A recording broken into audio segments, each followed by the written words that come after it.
That's how they flag star meets. Comes on every Monday through Friday. Live. I'm an Worthy Network, Rumble X, YouTube. Check us out. Subscribe, of course. We'll join the Mighty Met KMAT at the bottom of the hour. Lots of stuff to get into today. How the people win in California in 2026. We will definitely be on top of this one. If we the Democrats let us know how to do this. We just need to take advantage of it and play the game as it's played. We'll get into that later on in the show. As U.S. immigration rates dropped, life on the San Diego border and in California has changed. How so? May shock some of you, probably not a lot, that have listened to this show and many others who have pointed this out many, many times and more in depth coverage in a bit. Upside down truck at the 1691, more specifically there by the Spruce. Off ramp overpass deal on there. Hopefully, no injuries or anything on that. But that was definitely a dangerous situation. The Bontas, the first family of corruption. A marble hall marriage of power, perks, and blatant self dealing. Man, oh man. That's all coming out $500,000 out of the campaign account. Oh, to help out. And the Fed's investigating. Who the hell do they think they're kidding? Former aide pleads guilty in the conspiracy to steal campaign funds from Javier Baccaria. Did they really steal them, or is there more to this story? Breaking news from Carl DeMaio and Katie Grimes, California Globe. State of California and the DCC trying to change the rules already agreed to in the Prop 50 lawsuit. Hopefully next week we'll get Mark Moisier on here, which is one of the attorneys on suing that, suing to knock out Prop 50. We'll get more updates on that. Oh my, everybody talks about it, the uniparty and stuff, but we have proof of it. When Deep Stater Dick Halliburton Cheney was laid to rest today, we'll have who was there, and more importantly, who was not. The whole Jasmine Crockett, Plaskett, Crock of S on the Epstein files and that, and the whole disingenuous about the whole thing. We'll dump into that here also in the show because it's very, very interesting how that works out. And among other things, you know how cities always claim they can't clean up the vagrant camps, or especially by the off ramps because of Caltrans? Is that really true? The city of Riverside may say, no way, Jose. Don't let these cats gaslight you like they do on a normal basis. We're going to get into the budget, and one of the telling things that came out from yesterday's release of the Legislative Analyst's Office was, well, now we got a legit.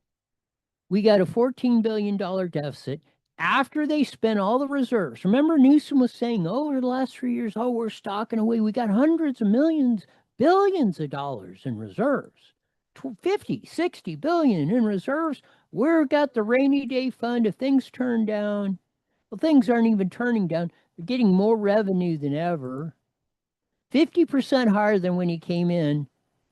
7 years ago. 7 years ago, the whole budget, general slush fund, road tax, federal funds coming in, everything was about $200 billion. We ran this whole state of California on $200 billion. 208 to be exact. Now it's 322.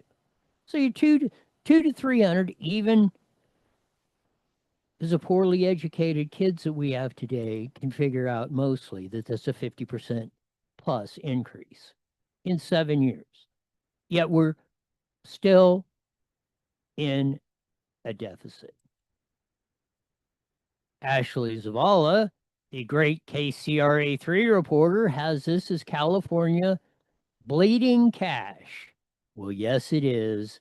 Up the kazoo. Let's get to the KCRA3 report. And just to take a step back as we look at those numbers, California overall has a budgeting problem. One of the state's top budget officials made that clear today, noting California is spending more money than it's bringing in, and it has been this way for the last few years. So we have been told time and time again,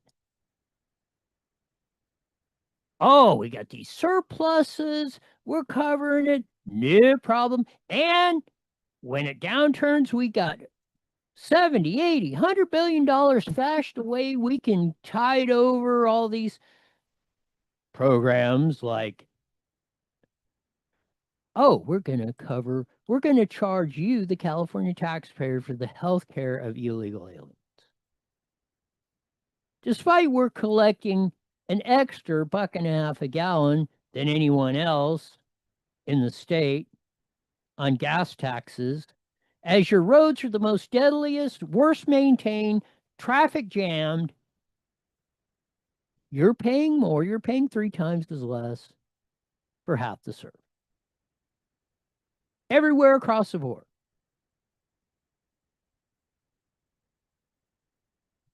Now the chickens are coming home to roost. They've blown through all those reserves they said they had, which they didn't. So they were papering over the budget. They were using COVID funds and moving in a lot of maneuvering. Why do you think he hired Dana the Hammer Williamson as his chief of staff? That's to ram this stuff through. Here's more from the great Ashley Zavala. We thought, oh, let me hit the right button. California legislative analyst Gabe Pettick warning state lawmakers that they need to prepare for an $18 billion budget shortfall, urging them to take action before it gets a lot worse in the years to come. Relatively weak. For the 4th year in a row, California's legislative analyst Gabe Pettick raising red flags the state could be short on funds next year by about $18 billion. Pettick's office released its budget outlook Wednesday, a report that comes out at this time every year to help lawmakers figure out how to spend taxpayer dollars for the upcoming year. State revenues are strong right now with the stock market and enthusiasm around artificial intelligence, but Pettick said, this is a big wano. In boom times, we're running deficits. I don't care if we had trillions of dollars in reserves. We're going down the frickin' tubes with this stuff. 9,437%. If you're not salting away money in the boom times or when your revenues are increasing like they have the past 7 years, when the downturn comes, as George Poppy, the late George Poppy Bush said, you're in deep doo-doo. As it likely won't last and will not solve the state government's overall budgeting problem of spending more money than it has, risking even bigger deficits in the years to come. Since Governor Gavin Newsom took office in 2019, California budgets have grown from $208 billion to $322 billion. There's the big stat right there. 208 to 322. And you see, even in boom times, we dropped $10 billion estimated from last year. That's the COVID money. And finally, the ARPA funds and all that, the Inflation Reduction Act, which actually jacked inflation up higher. All that stuff is gone. All the con artist stuff are gone. Now we're at a stark reality. If this AI boom comes, or AI stock bust, which a lot of people are predicting comes, holy bleeping cow, California is going to be one giant dumpster fire. This year, Over the years, the costs and expenditures and the commitments of state government did run ahead of what the state's fiscal capacity really was. And so now that is part of the explanation for why we face these fairly large structural deficits in the future years. The governor. Structural deficit. When you hear structural deficit, that means it's going on far into the future and never getting any better. As they've said, remember, oh, we can cover this. We're not spending more than we're taking in. That has been now proven a bold-faced freaking lie. And us at the Department of Finance, we recognize that problem. Governor Newsom's Department of Finance spokesman H.D. Palmer said they mostly agree with the legislative analyst. After the Thanksgiving holiday, the governor will be meeting with us. We'll have an updated picture on where we think things are. The legislative analyst said California lawmakers have reached a H.D. Palmer, another jackass like Dana the Hammer Williamson that sits there and lies and shoves this stuff down people's throats time and time and time and time again.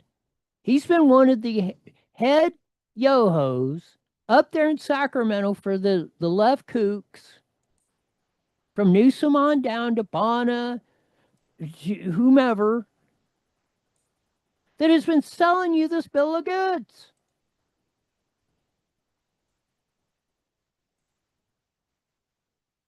whether to cut programs or raise taxes. Where do you see the Department of Finance and the governor going in this? Well, first of all, I'm not going to get ahead of the decisions that the governor has yet to make. We're going to provide a range of options. You can tell they're not. If they could, well, Newsom's just trying to push this off for another year till he's out of office. He's going to tap dance everything he can. That's why, because they're not going to, the Democrats, the supermajority, 75% of our legislature, House or Senate and Assembly are Democrats. Super over veto proof majority. They are bought by the teachers, the cops, and the firefighters and SEIU to put the campaign cash to put them into office to break California and steal your tax money at the point of a gun. They're going to raise taxes. It's coming up the kazoo because they cannot. If they cut spending,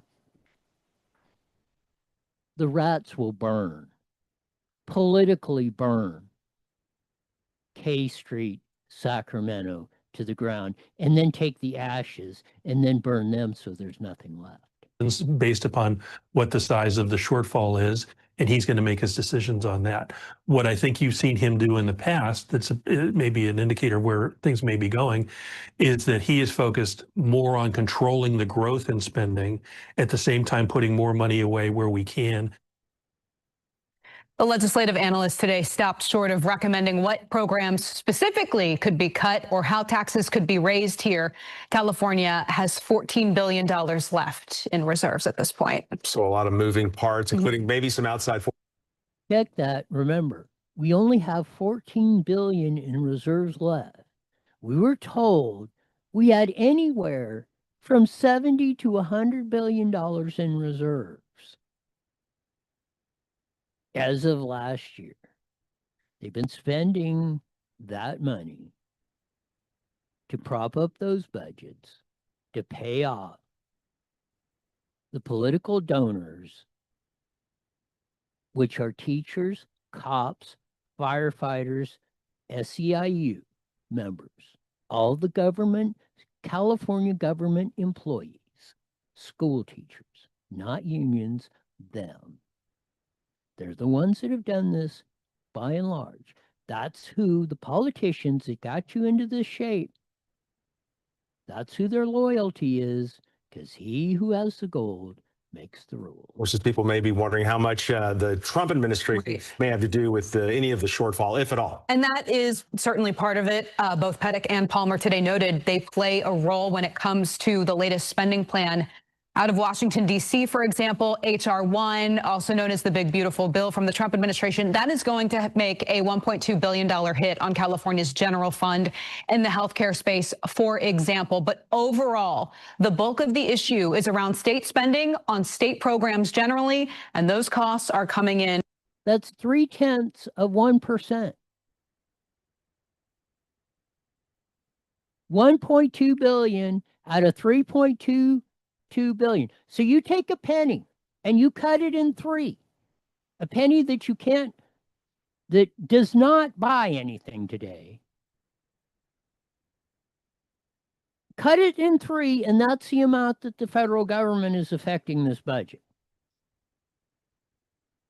So 99.7% is all in the state of California.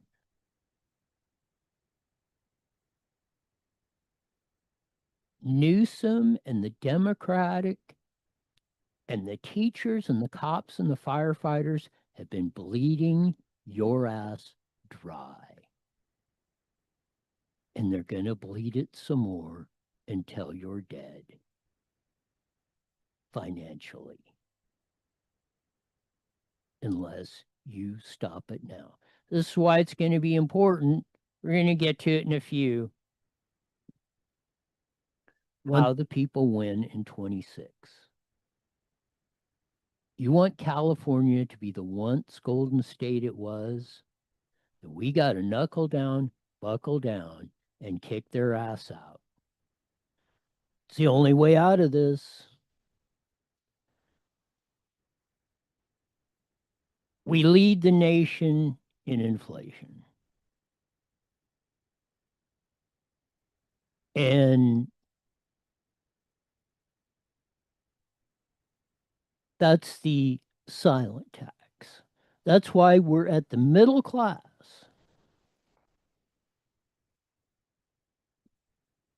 California's middle class is the highest taxed in the nation. Our rich are the highest taxed in the nation. Our poor are the highest taxed in the nation.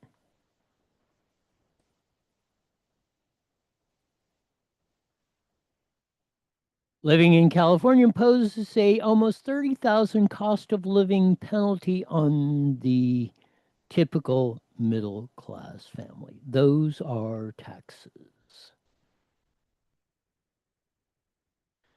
That's money going out of your pocket into the government grab bag. The politicians and all the employees and everybody else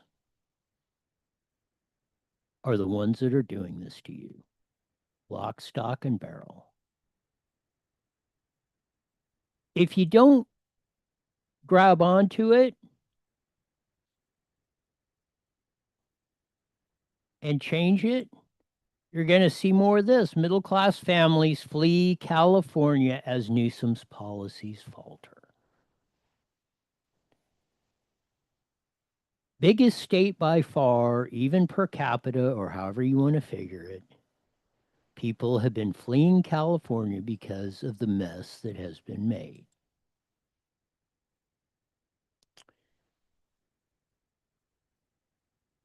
Maybe we'll figure it out. Maybe not.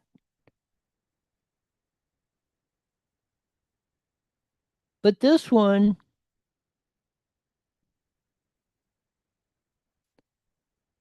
and again, we've seen this with Chula Vista.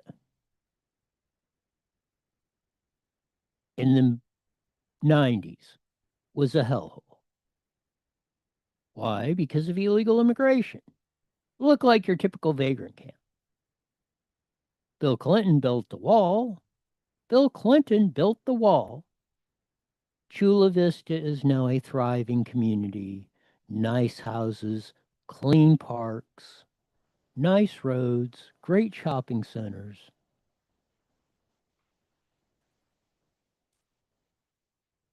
So this one just came across U.S. immigration rate as U.S. immigration rates drop. Life on the San Diego border has changed.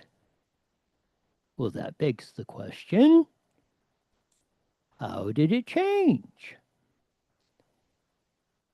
Was it that mean Trump and those border patrol agents were scooping people up out of the trenches off the sidewalk at the Home Depot, ramming them in jail, cramming them in there, beating the crap out of them, locking them in solitary confinement?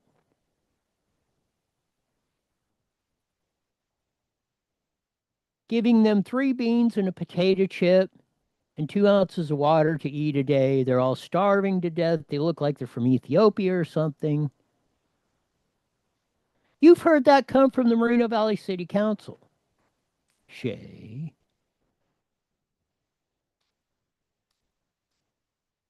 Elena.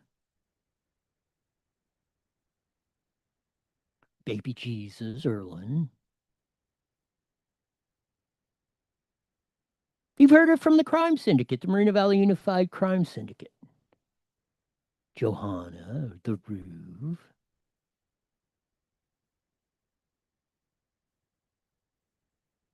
So this is by Danielle Trotta.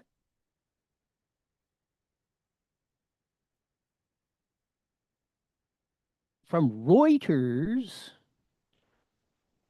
From Reuters, you don't get more deep state establishment media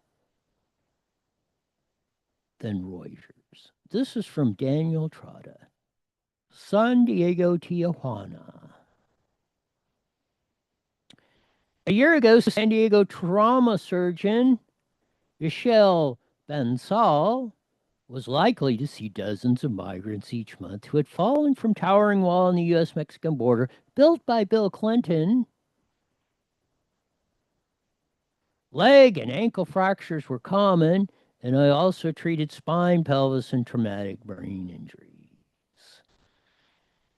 On a recent visit, the trauma bay beds at the hospital were empty.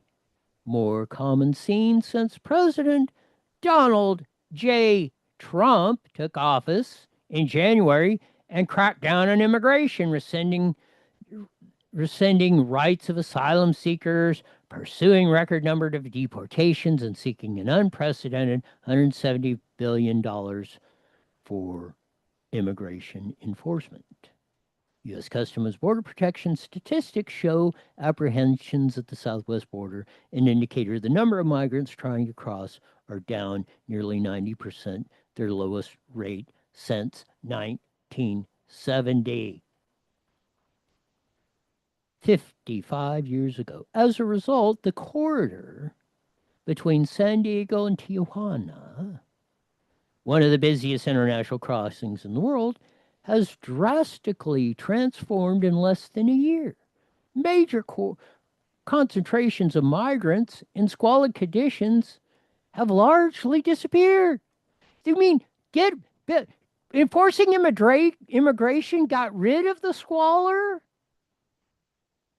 Got rid of the poverty, got rid of the trash, got rid of the unsafely conditions? Not enforcing the law, enforcing our borders, got rid of the squalor. This is from Reuters now. Johanna, Shay, and Elena. San Diego Transit Center, that once served as a makeshift migrant depot, has returned to normal. Oh, we wouldn't want things to return to normal because that would create a serenity. That would mean kids could play in the streets. They might even be able to go to the park.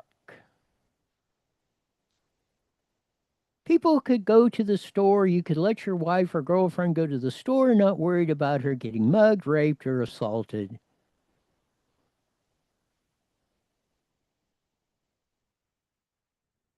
A dusty gathering spot hemmed in by 30-foot border walls where asylum-seeking migrants amass to turn themselves into U.S. officials is once again nothing more than a vacant outpost across the border in Tijuana. Migrant shelters suddenly have empty space.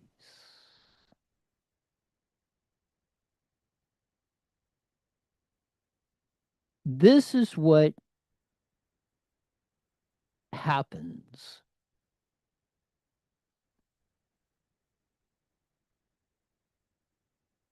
when we turn off the emotion and the heartstringing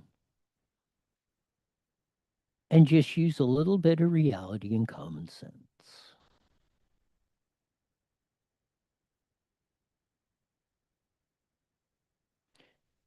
When we were at the height of the border wall crisis, receiving so many patients, I must admit it was hard on all of us. That means the medical professionals and the rising costs of healthcare. When we have fewer patients that are injured in this manner, we are able to do more elective surgery and emergency operations in the emergency room, said Boncel, whose observations were limited to the hospital. Oh, you mean that there's not 9,432 illegals in the hospital?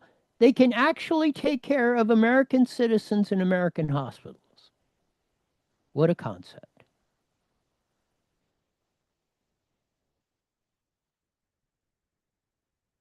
Terry C. Crowley, an attorney at Immigration Defenders Law Center in San Diego, said it is now more difficult to advise her clients to seek asylum.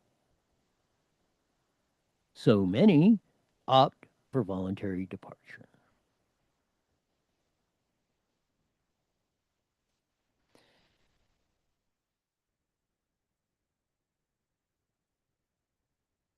The Trump administration also sent hundreds of Venezuelan migrants to a mega prison in El Salvador and built a detention center in Florida as inhospitable wetland that is home to alligators. So there's the emotional plea, you're trying to get it in there. You can see that. Enforcing the law, common sense, reality, and people's lives are better. If you want to ruin people's lives, Elena Shea and Johanna and crew, then keep spreading the chaos. Doesn't get much simpler than that. We've done this time and time again.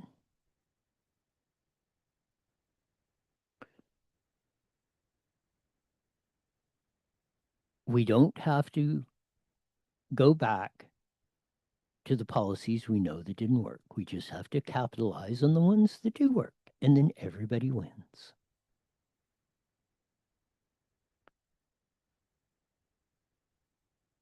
Rob Bonner was just on for, and it came out, KCRA3 Ashley Zavala and crew.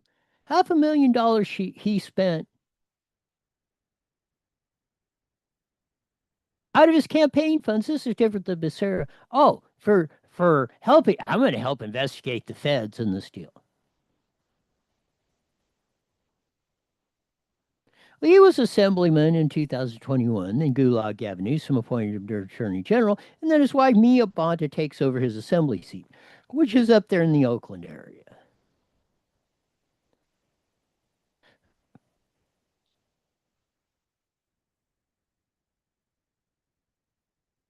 So C.C. Woods has wrote an article about that, about the Bonta and their double dealings. And she's going back to 21. And you should see Mia Bonta's special election in 21 after Robbie Poo got appointed Attorney General should have detonated a statewide ethics review. Instead, they landed with a dull thud in file 13. Oh, there's nothing going on here, as you see some of the documents coming in. It wasn't just that the Bontas were household was helping themselves. Mia's inner circle treated the campaign as a private, petty cash buffet. And we all know the story with the dongs and all that and Shang Tao. And they've all been under federal investigation, state investigation for a long time. But the petty cash thing, now we have Dana the Hammer Williamson, Sean McCluskey, Greg Campbell,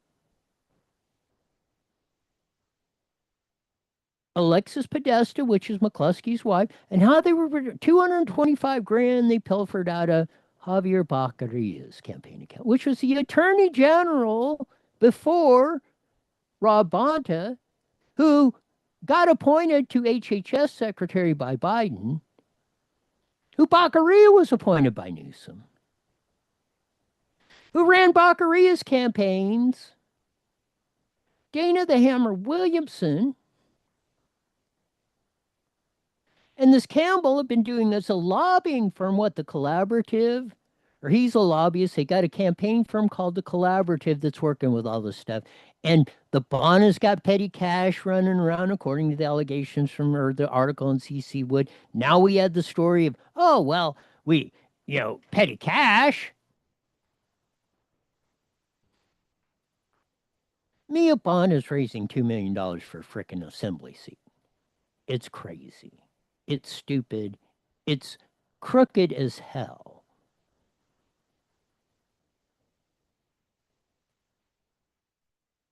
You can see there with the dongs and the whole thing that's going on up there in Oakland. Shang Tao got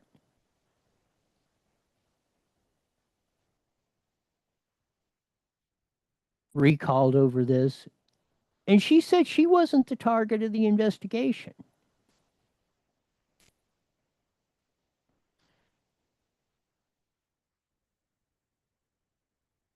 And all this, and as CC Wood points out, with all the allegations and all the stuff in Bonas and all the very suspicious campaign contributions. 25 seconds, 25 seconds. Well, now that we got Bill O'Saley in there and the other guy up in Northern California and Trump in office of the DOJ, the feds are starting to run on this. Remember, Dana the Hammer, they wanted her to wear a wire against Newsom. 3 seconds, here we go. IE Newswire Daily is on the air. The following is a paid program. Views and claims expressed are those of the program producer and are not endorsed by this station. Opinions expressed are not necessarily those of radio station KMET, its management, employees, or affiliates.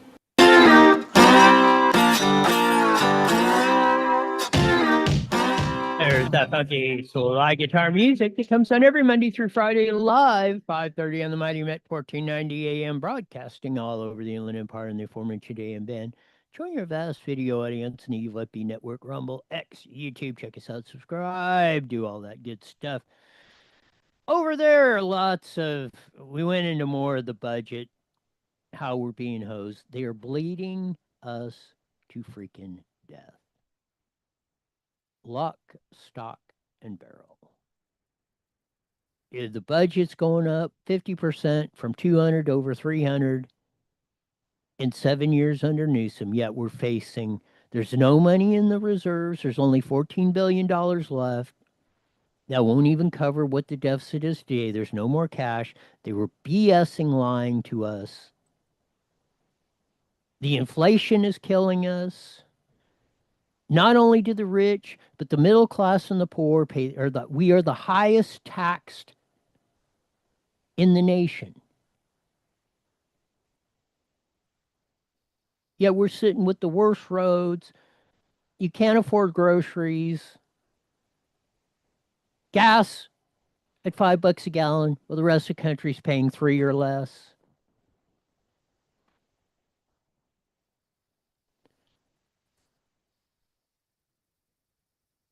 $30,000 cost of living penalty on a typical middle class family.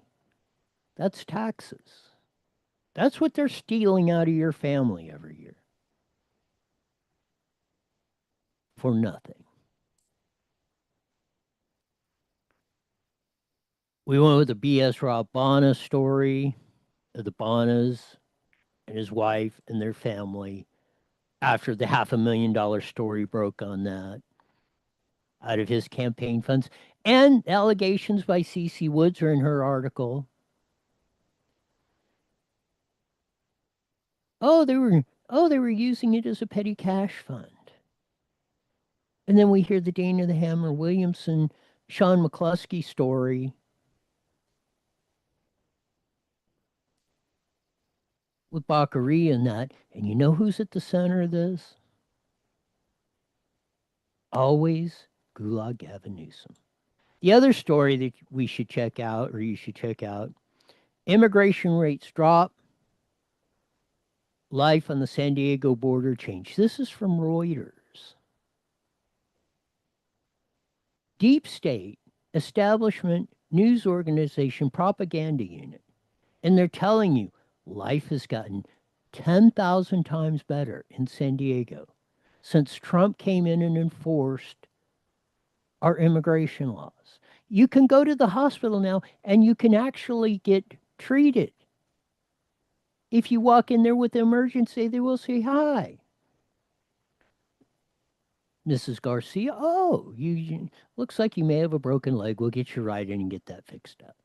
Instead of waiting 16 hours because there's 9,000 illegals in there, jumping off, getting injured from the walls, and doing everything and clogging our health care, which cost us $12 billion. We paid for their health care. It's not free. We paid for it. They didn't pay for it. Life has gotten 1,047% border on the border of San Diego in as instantly as Donald Trump was sworn into office till today, in less than a year.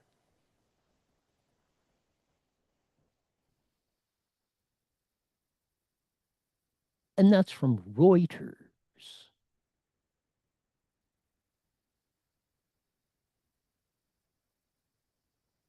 It's uncanny of how we work ourselves into these kind of messes. But hopefully we'll have enough smarts to dig ourselves out.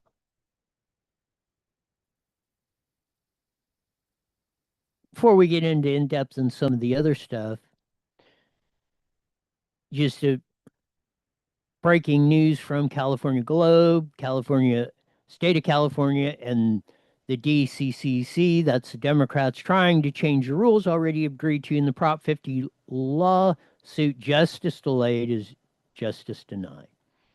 They're trying to stop the redistricting of that because they know unless they can get it in a kangaroo court, Prop 50, the maps will be thrown out because they're blatantly illegal, in my opinion, and a lot of others.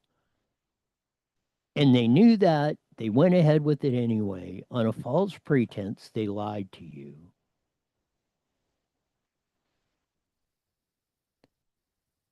We all talk about the uniparty. And that's a good one, a two-headed snake, Republican and Democrats, and there's a lot of truth to that. Well, they had the funeral services for Dick Cheney. I mean, deep stater, Dick Halliburton Cheney. Dick Halliburton Cheney, as you see there, there's some of them. Let's run the reel. This is the services he was for him today.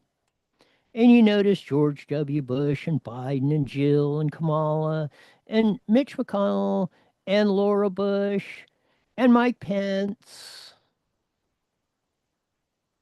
Who's missing?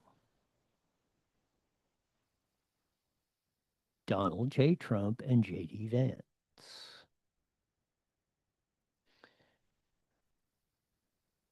Bushes who backed Kamala Harris. Liz Cheney and Dick, before he died, backed Kamala Harris for president. The same Dick Cheney. Why we call him Dick Halliburton Cheney. Remember when he was vice president under George W. Bush in 2000? Halliburton was the big defense contractor, and they're spending money when as soon as they crashed into the deal. And we got to invade Iraq or Iran or whatever. So they got weapons of mass destruction, which was a total lie. They got Colin Powell, head of the Joint Chiefs of Staff, to go up there, and it was a complete lie. Trillions of dollars of our dollars down the tubes, millions of lives lost, so they could make $1 and they could keep control over you. And how do you think from all the stuff in that, and COVID was the latest one, they pulled the con on you. Not only did they control you, they stole your money. And they've jacked up, just like California's went up 50%, so did the federal budget go up from $4 to $6+ trillion.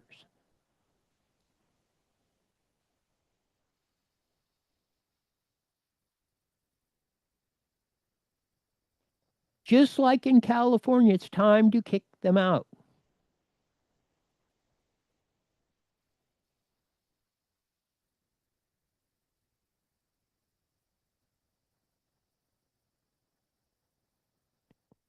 How we win in California in 2026. Veteran listeners to this show heard this 2 years ago, or a little over 2 years ago. Up in Northern California,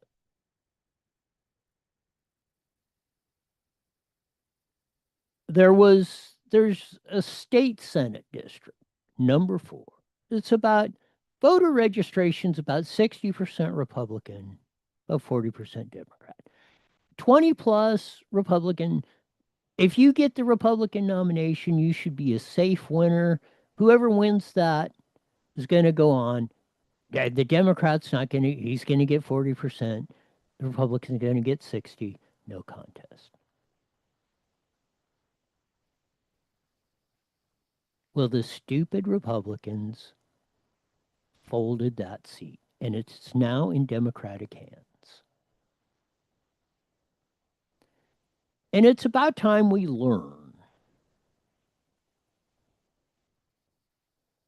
It's about time we learn the lesson. All we have to do is do what they did. Here's the primary results.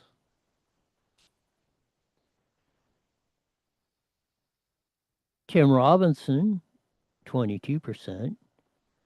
Maria Alvarado-Gil, 18%. They were the two that went on, and Maria Gill was one of, actually she came in second, but she actually won the race. In a 60 plus 40 Republican, because look,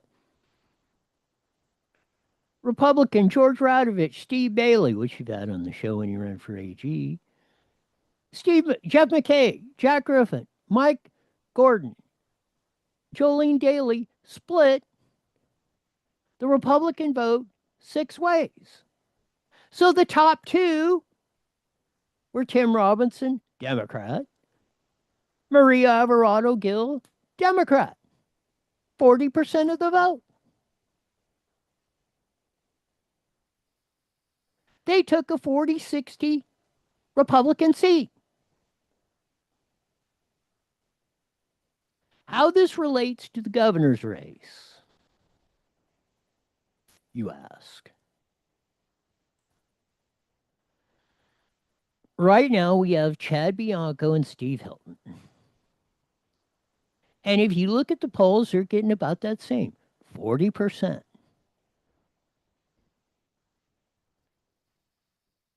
So if you take, and that's the way, the state of California is a reverse of District 4.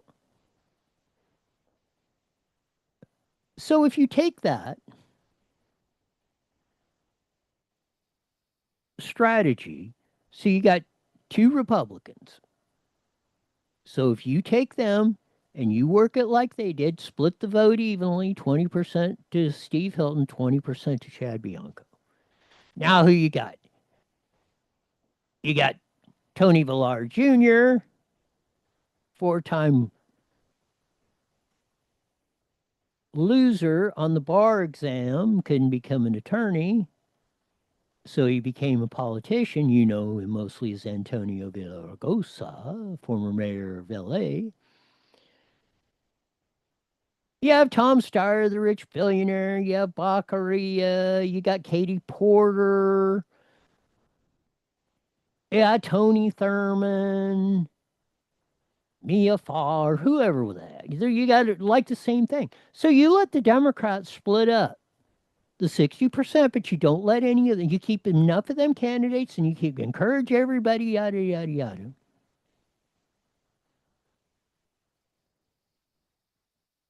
If you want to stop,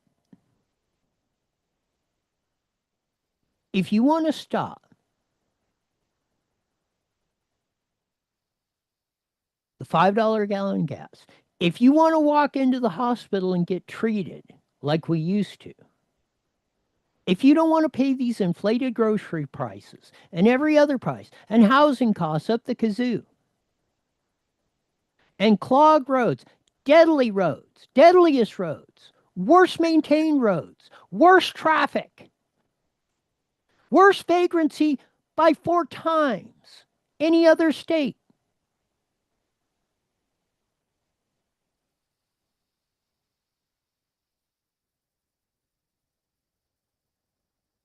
You just use the strategy that the Democrats used in Senate District 4 in 2022.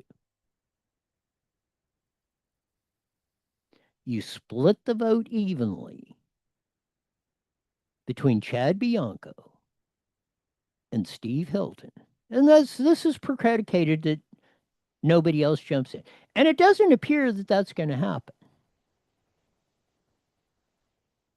Maybe it does.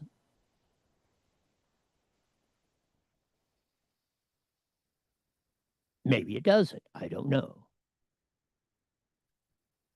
But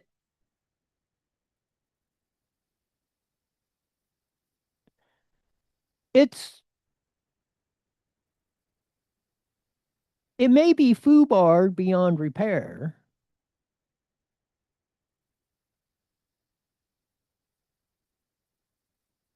But if we take it and nothing else changes, there's a good chance this strategy will work. And if this is our only shot, because if it gets, I don't care if it's Katie Porter, Tom Steyer, or whomever, take your pick. They're going to beat Chad Bianco or Steve Hilton. Just look at the Prop 50 vote.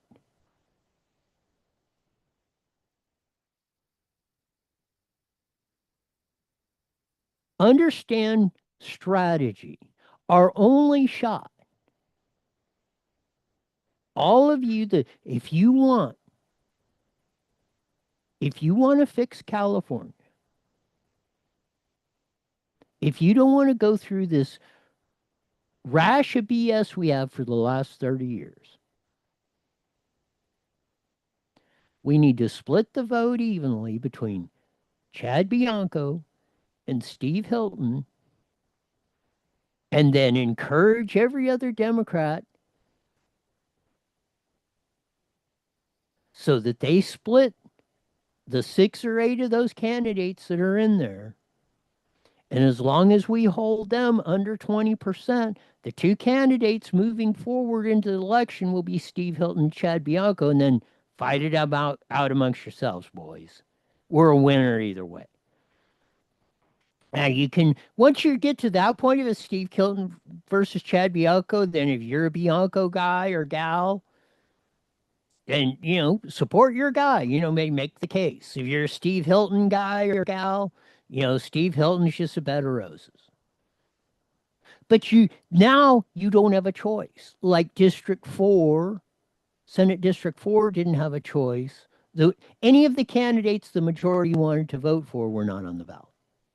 We have that opportunity to do it in 2026, in June of 2026. And we got the opportunity because, especially with the Katie Porter meltdown,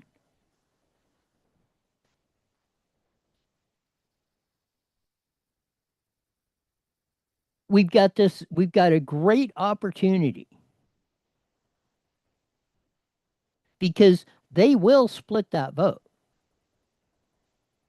If it maintains that, even with Steyer's money, he's not popular. He's a total disaster, greeny weenie.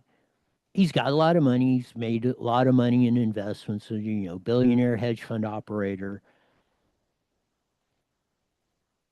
So he'll pull, we want him to pull about 10, 15, 17%. Great. Katie Porter will probably pull about 50, even with the meltdown, she's still running about 15, 16, 17%. We need that in there. We need Rob Bonner to get off the attorney general deal and get back in the governor's race because that will dilute the field more. This is how you win. And this is how you can win. If you want to change. If you're satisfied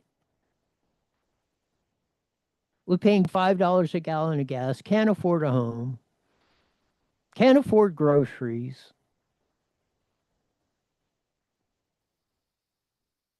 have your kids got to step over needles and stuff, and you have to be hassled by vagrants walking into the shopping center or pooping and crapping in front of your businesses or homes.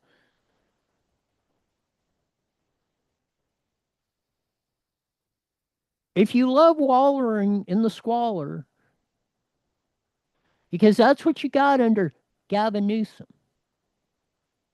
That's what you got under Joe Biden.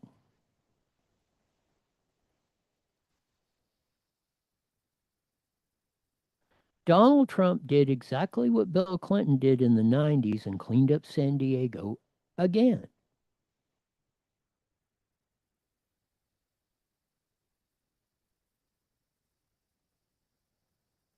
So all of you that want to run the false narratives is, all those mean ICE agents are just going out. They're going like Soylent Green. I bet you Jesse's never seen that movie. You should.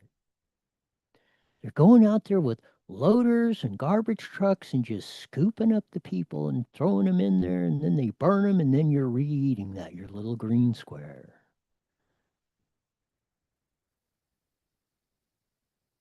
Because that's where you're going if you want to support those policies. If you want to support the policies of a Jose Medina, a baby Jesus, an Extian Gutierrez, a Gavin Newsom, Hakeem Jeffries, Kamala Harris. Look at Poland versus Venezuela.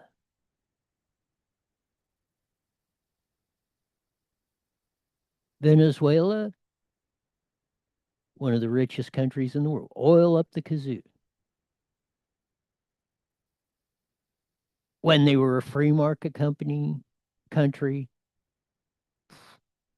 everything was there. Poland, 50s, 60s, 70s, same 80s, same time, was under communistic rule, and their people were poor. No gross domestic product. As Poland went free market, their standard of living went up. When Venezuela bought into the Hugo Chavez, we're just going to use all the oil money. Everything's going to be free, free, free.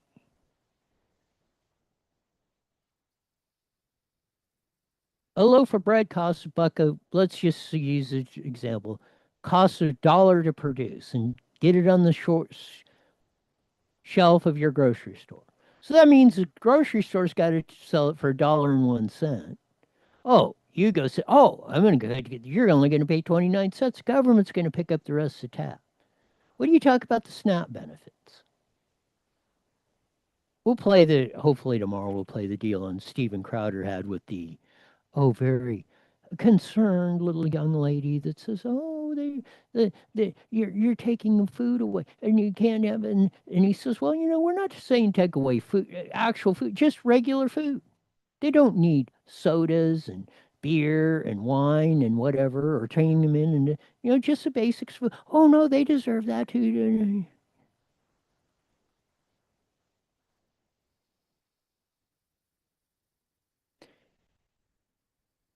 And it crashes the system.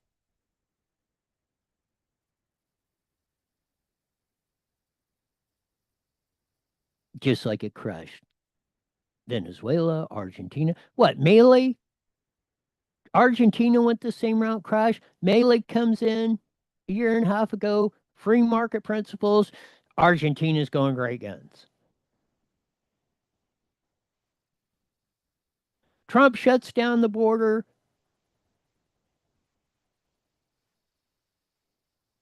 San Diego is like a completely different scene, from a hellhole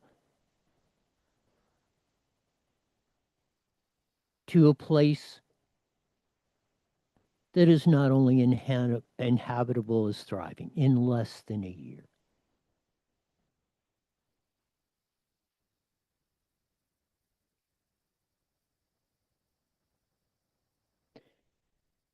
Do you want to win in California? Do you want a life for yourself, your kids, and future generations that is going to be better than yours? Or do you want to work and put the policies in it and advocate for them to make it worse?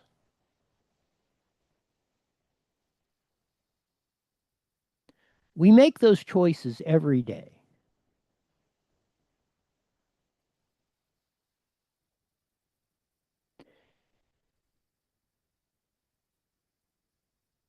It's about time, especially in California, that we start making some wise ones.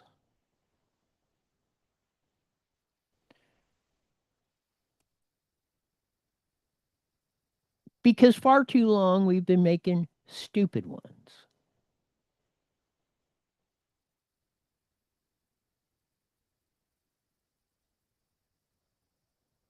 Again, all we got to do, very simply, they laid it out for us.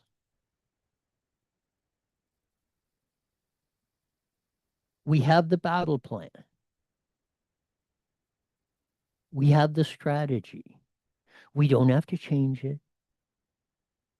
We don't have to debate it. We don't have to pontificate about it or hold think tanks.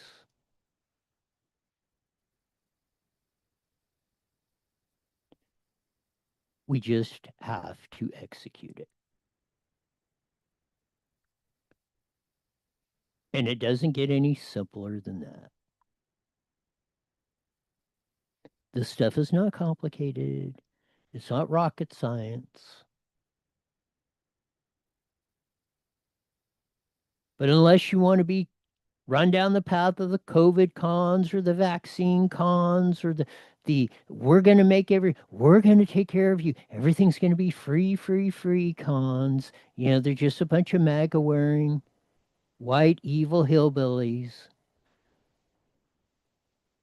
Bunch of Neanderthals. All they want to do is grab you by the hair and drag you into the bedroom. The whole rigmarole.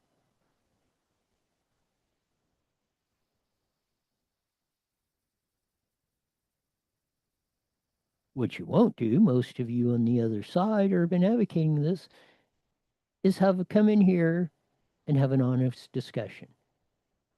Or those three little words you probably heard from someone a long time ago, even more, because Charlie Kirk only started using them about a year ago.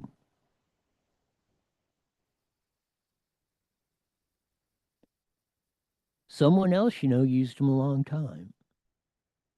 Proved me wrong. I'll give you the opportunity to do it. I can open the door. It's up to you to walk through it. It's also up to you If you want to win in California, let's execute the plan. I hope a majority get off their ass and get it done. Take it away, Jesse.